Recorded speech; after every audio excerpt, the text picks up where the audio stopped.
Me foi entregue uma carta fazendo algumas perguntas. Essa carta me esclareceu muito, me proporcionou muitos esclarecimentos que me parece que servem para todos, porque ela contém a possibilidade da gente transmutar uma situação pessoal e psicológica numa situação de realidade espiritual. Então esta carta diz que a pessoa que escreve foi casada durante 29 anos e que viveu muito bem esses 29 anos. Aí, a uma certa altura, tudo começou a desmoronar na sua vida e veio uma separação. Houve a separação e logo depois dessa separação, o marido passou por um episódio violento e veio depois a falecer em consequência disso, aparentemente. E aí, a partir daí, a pessoa que escreveu a carta disse que se sente em depressão e que sente uma grande tristeza, porque um pouco por remorso e um pouco por não saber por que está deprimida.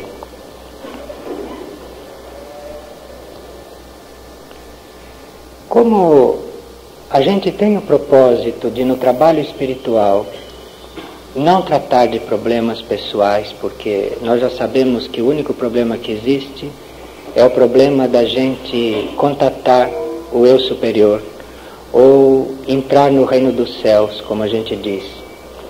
E a gente sabe que os outros problemas não são o principal, são decorrências disso não ter acontecido. Então, como a gente está nesse clima de não tratar de problemas pessoais num retiro espiritual, por não ser esse o tema do retiro, a gente foi ajudado por ter tanta coisa esclarecida através dessa carta. Então, aparentemente, uma pessoa que esteve casada há 29 anos, ela acha que deveria continuar assim, casada da mesma maneira, pela vida fora. Mas isso espiritualmente não é verdade. 29 anos são praticamente 4 ciclos da vida de uma pessoa. Se a gente considerar que os ciclos na nossa vida duram aproximadamente 7 anos, de 7 a 10 anos, 29 anos são pouco mais de 4 ciclos. Então, a gente viveu 4 ciclos. E depois de 4 ciclos, se muda de ciclo, começa um novo ciclo. Há pessoas que completam um ciclo depois de 7 ou 10 anos. Outros vivem uma coisa 2 ciclos. Se uma pessoa viveu uma coisa 4 ciclos, ela viveu bastante aquela coisa. E 4 ciclos, 4 é um número simbólico. 4 é o número da matéria. De forma que se uma pessoa viveu 4 ciclos, uma vida matrimonial bem vivida, ela, naqueles 4 ciclos, ela praticamente encerrou um ciclo material. Então, coisas que tinham ficado pendentes das vidas passadas, coisas que ela tinha deixado de viver da sua vida material nas vidas passadas, ela viveu nesses 4 ciclos e fechou praticamente as suas contas com uma série de coisas materiais. Então, depois de 29 anos de casada, nos quais o mecanismo do casamento foi satisfatório, o indivíduo estava com isso encerrando uma série de coisas que estavam para ser encerradas, coisas materiais, coisas não espirituais. não exatamente coisas da vida do eu superior. Então, quando começou o desmoronamento deste casamento após 4 ciclos, praticamente o que estava acontecendo era a preparação para um novo ciclo, não mais baseado no número 4, não mais um ciclo material, mas o princípio, o início de uma outra coisa, de um outro enfoque. Foram encerradas, então, todas as coisas pendentes, materiais, com respeito a relacionamentos, a tantas coisas de vidas passadas, e agora se prepara para abrir um novo ciclo e novas bases. Como esses 4 ciclos foram vividos a 2, evidentemente permaneceu na encarnação física somente aquele que tinha a possibilidade de renovar a sua vida, isto é, de começar um novo ciclo.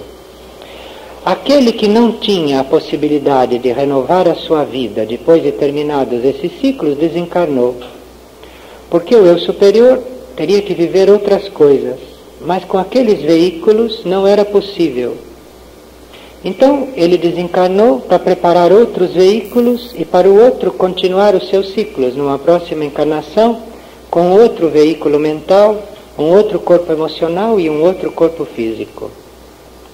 E aquele que ficou em encarnação era aquele que tinha a possibilidade de renovação, isto é, de viver coisas completamente diferentes com os mesmos veículos.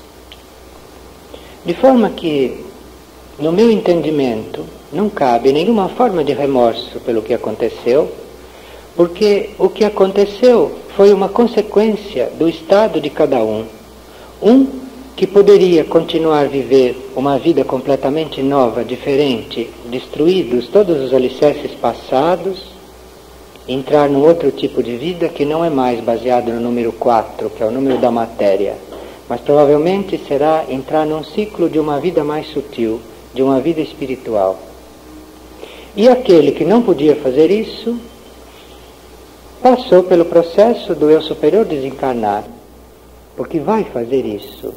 Não é porque desencarnou que não vai fazer isso. Ele vai fazer numa próxima encarnação com outros veículos. Aqueles já não eram mais adequados. Depois, a carta é instrutiva porque diz que esse que desencarnou através de um processo violento que terminou numa operação cirúrgica em decorrência das violências em um assalto, etc. Isso também é muito indicativo, porque antes do eu superior desencarnar, ele proporcionou aqueles veículos da personalidade, ele proporcionou àquela personalidade a oportunidade de equilibrar violências passadas, de forma que todas as violências que esse indivíduo tinha perpetrado em suas vidas anteriores ficou equilibrada com todos esses fatos violentos e que terminaram na cirurgia, o que garantem para os próximos veículos um karma de violência já equilibrado. Então os próximos veículos que reencarnarem já não terão esse karma de violência passado pendente. Então esse indivíduo poderá começar uma nova vida numa próxima encarnação com o karma de violência fechado. E poderá iniciar uma nova encarnação. É nessas coisas que a gente tem que ter o pensamento, são nessas coisas positivas. E poderá começar uma vida na outra encarnação não só com karma de violência equilibrado, mas também com veículos novos e sem ter tido oportunidade de se comprometer nesta encarnação por não estar se renovando. Então, a partir do momento em que ele não ia mais se renovar, ele desencarnou. Isto é, desencarnou antes que a personalidade tomasse um caminho regressivo, de forma que tudo aconteceu da melhor maneira. Agora venha o ponto mais interessante da carta para nós, que cuidamos do único problema existente. A pessoa que escreve encontra-se deprimida, encontra-se vítima de uma tristeza, de uma coisa que ela não sabe explicar. Sabe-se que a depressão é uma falta de contato suficiente com os próprios núcleos internos. A depressão surge quando uma pessoa vive na superfície mais do que aquilo que é permitido. Isto é, quando uma pessoa já está na hora de se aprofundar em si mesma e de se autoconhecer e de buscar o contato com a sua alma, e ela não faz isso. Então, por não fazer esta busca interna espiritual, surge a depressão. A depressão é o resultado de um afastamento da personalidade do seu próprio núcleo interno, da sua alma. E quando a personalidade se mantém na superfície, o eu superior fica no seu nível, fica vivendo e trabalhando lá no seu nível. Então, em nível de personalidade, acontece aquilo que os psicólogos chamam de depressão, isto é, falta de energia suficiente do eu superior sobre a personalidade. De forma que a depressão não tem origem no fato dos 29 anos terem terminado, na mudança de ciclo, não tem origem no fato da morte do marido, não tem origem no remorso, não tem origem em nada disso que é aparente. A depressão é causada porque a pessoa, após terminados os 4 ciclos de vida, teria que começar um novo ciclo, com novos sentidos. E ela está demorando um pouco para assumir isso. Isto é, ela está demorando aquele tanto que a depressão teve início. A depressão começou no momento em que esse trabalho já devia ser iniciado. De forma, o quanto durou a depressão é o tempo que a pessoa já deveria estar trabalhando na busca do eu superior. Diz uma lei que os últimos serão os primeiros. Isto quer dizer que aquele que desperta logo para aquilo que deve fazer, aquele que desperta no momento exato, normalmente emprega uma energia natural, pausada, rítmica naquela busca, e um dia vai chegar lá na sua meta. Mas aquele que desperta mais tarde, aquele que desperta um pouco depois do tempo marcado para ele despertar, este, por causa da necessidade e por ter vivido já esta situação difícil, depressiva, como é chamada psicologicamente, ele fica muito mais impulsionado para chegar na meta do que aquele que fazia aquilo normalmente, do que aquele que fazia aquilo desde o começo. Então, por causa do impulso que ele coloca nesta meta, por causa do impulso que ele coloca nesta busca muito maior do que aquele que fazia aquilo normalmente, ele chega primeiro. Ele vai chegar primeiro lá no resultado que ele procura. De forma que o fato de ter entrado em depressão por não ter feito a coisa no tempo marcado também não é uma questão de preocupação. É muito comum que os últimos são os primeiros, porque aí colocam maior força no processo e vão chegar antes do que aqueles que partiram em tempo.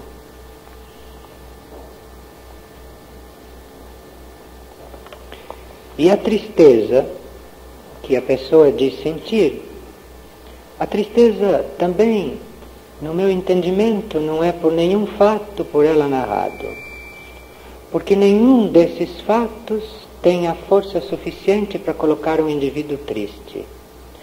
Nenhuma situação externa pode nos abalar. Não existe nenhuma situação externa que possa nos fazer mal. De forma que nenhuma situação externa pode deixar um indivíduo triste. se esse indivíduo estiver enfocado na sua fonte interna de energia. Então a tristeza não vem por causa do que acontece, como nós pensamos, porque nada que acontece pode nos tirar do eixo.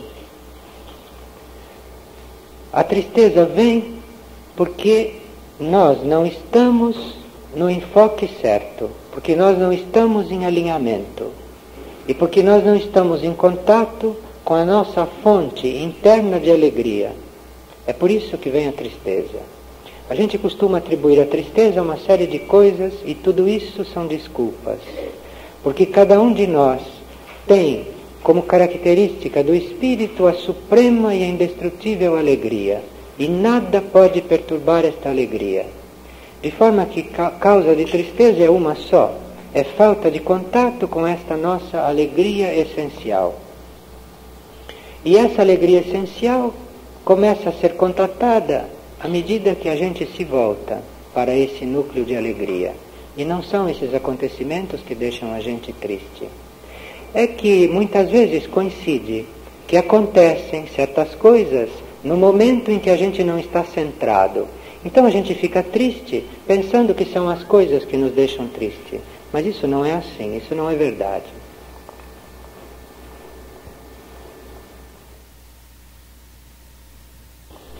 E um dos temas deste retiro era o amor incondicional. E foi distribuído um texto a respeito de amor incondicional, do qual fazia parte um exercício, fazia parte uma meditação, e durante o retiro todo não se falou em amor incondicional. Isto porque não há receita para a gente amar incondicionalmente e não adianta muito falar disso. Se a gente sabe que o amor precisa chegar lá. E aqui, nesses dias todos, me parece que houve bastante amor manifestado por parte de todos, que formou-se realmente um núcleo de amor nesses dias. De forma que não foi preciso falar disso, me parece. Mas chegavam várias perguntas esses dias a respeito de como fazer para amar incondicionalmente. Em vista de tantas perguntas com respeito a este mesmo tema, perguntando como amar incondicionalmente, como é que eu faço? Isso, o que eu posso fazer é contar uma experiência minha nesse sentido.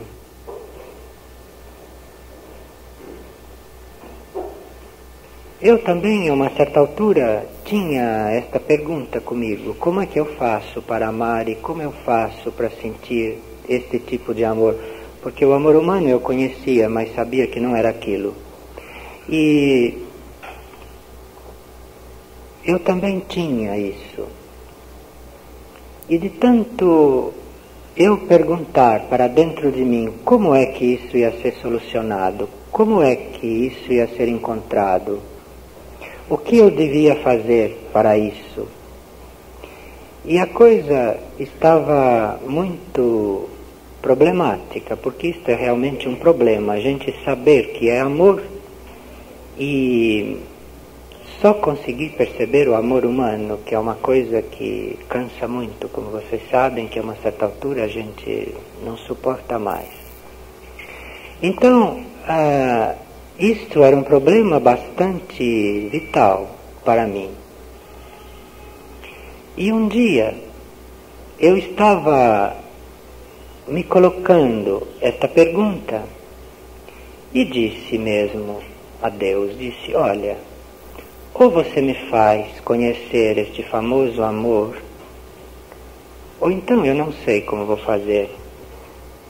E daqui por diante, seja o que você quiser. Pouco depois, eu saio na rua e me encontro com uma pessoa. Encontro com uma pessoa que me para. Era um jovem. Ele me para e disse: eu me lembro de você numa palestra.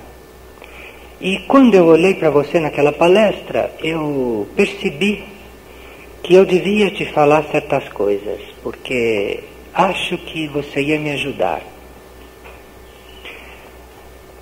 Eu fiquei olhando e ele começou a dizer algumas coisas. E eu percebi que não era um assunto para conversar ali na rua, porque inclusive tinha muitas pessoas passando e esbarrando na gente e tudo.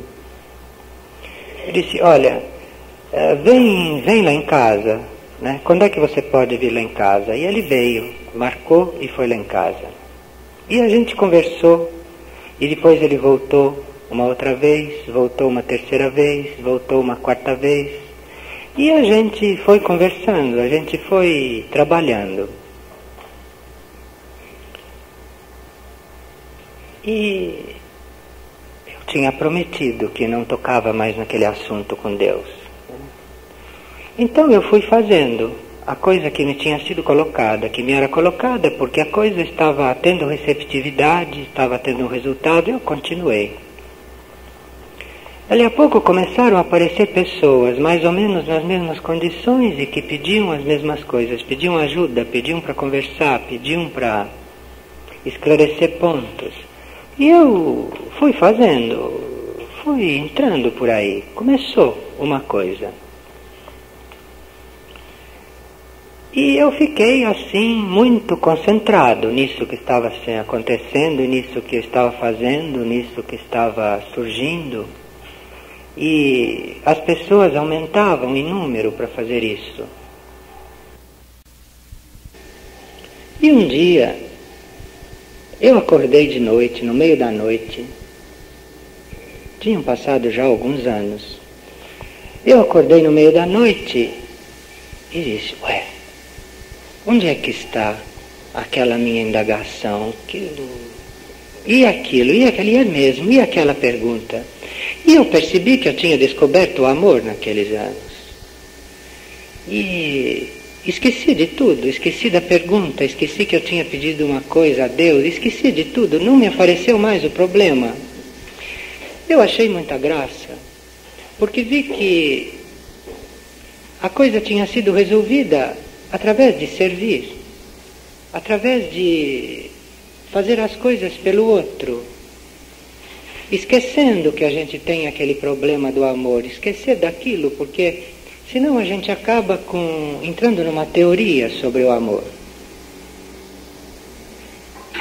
E na minha experiência, existe esse caminho, que é o caminho de servir o outro. Servir o outro sem nem exigir que o outro se sinta servido, nada, apenas servir o outro, sem nenhum questionamento, sem nenhuma pergunta, sem perguntar quem ele é aquele que a gente encontra na rua e que faz a gente parar e pergunta uma coisa. E aí, naquela famosa noite em que eu acordei e dei com o problema, assim, pelo menos fora da minha cogitação, né? Eu estava curado daquela pergunta. E eu então comecei a fazer um retrospecto e comecei a perceber que as pessoas se sentiam amadas quando eu as servia, ou melhor, quando eu tinha a intenção de servi-las. E eu percebi também que eu estava amando Deus naquelas pessoas, porque eu tinha em mente que deveria servir a Deus, que deveria obedecer a Deus, de forma que eu estava no fundo servindo a Deus naquelas pessoas. E percebi então que o amor tinha fluído aquele tempo todo, que o amor organizou tudo. Então comecei a recapitular certas coisas. Comecei a perceber que o amor tinha organizado uma série de coisas, tinha proporcionado encontros incríveis, tinha proporcionado encontros na hora certa, nem um minuto antes, nem um minuto depois. Tinha proporcionado aquilo que se chama de milagres, modificações em mim, modificações nas pessoas, modificações em situações. E eu vi que aquilo tudo era o amor que fazia.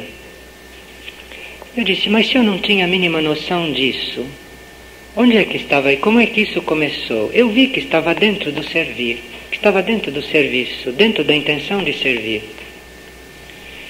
Então, quem sabe se essas pessoas que querem saber como é que devem amar incondicionalmente, como é que isso pode acontecer, na minha experiência foi servindo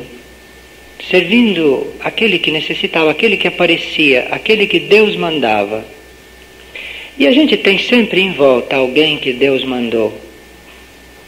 A gente tem sempre em volta alguém que necessita e que pede ajuda. E a gente pode servir não só um ser humano, a gente pode servir Deus numa planta, Deus num animal, Deus num mineral, pode servir Deus numa situação, pode servir Deus orando, invocando, a gente pode servir de qualquer maneira. E não fugindo daquilo que foi colocado no nosso caminho como instrumento de serviço. Aquilo que está ali para ser servido, aquilo é para ser servido em primeiro lugar. E depois eu vi também na minha experiência que quando estava na minha frente alguém que deveria ser servido, que eu deveria estar completamente concentrado naquele. Toda vez que me passava em mente uma pessoa que não estava ali na minha frente, eu sentia imediatamente uma perturbação no relacionamento. As coisas não engrenavam tão bem do que quando eu estava completamente concentrado só naquele que estava ali na frente. Isto é, a coisa começar pelo círculo mais próximo, começar por aquele que está ali, imediatamente ali.